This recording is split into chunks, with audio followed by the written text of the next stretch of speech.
Oh, hebatnya ilmu persilatan pakcik. Nama pakcik siapa? Pakcik asal mana? Mentari cerah menerangi balau, hamba mat kilau. Licik sungguh sang kelawar, hamba dari Pulau Tawar. Kita bukan di Pulau Tawar pakcik.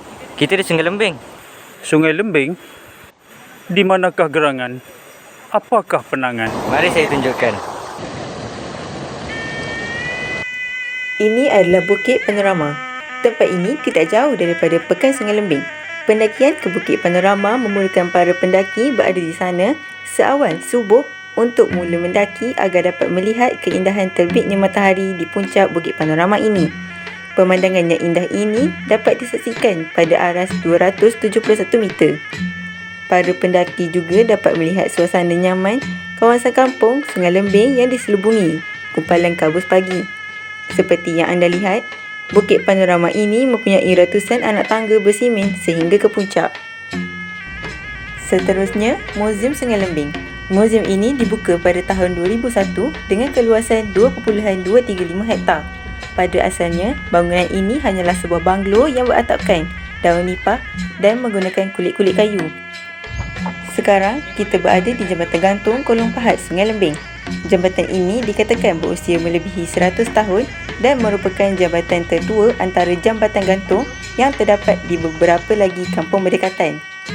Keadaan di atas jambatan gantung ini amat tidak stabil, terutama semasa ramai orang melaluinya.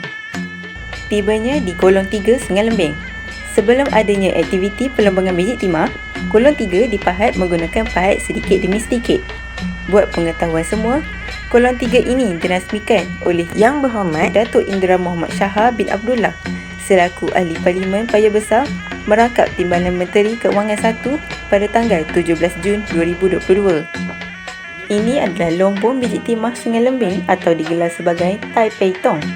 Terowong ini dikatakan sedalam 700 meter dan sepanjang 322 km keseluruhannya. Inilah Sungai Lembing pakcik. Oh, Sungai Lembing. Indah sungguh Sungai Lembing. Baiklah nak, pakcik undur diri dulu.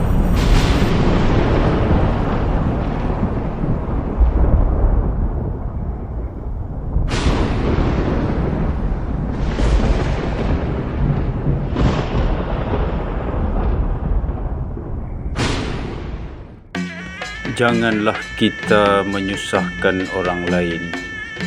Biarlah kita susah dan bersyukurlah kepada Allah. Kalau beragama, jangan sekadar pakaian. Biar bersih juga tubuhnya.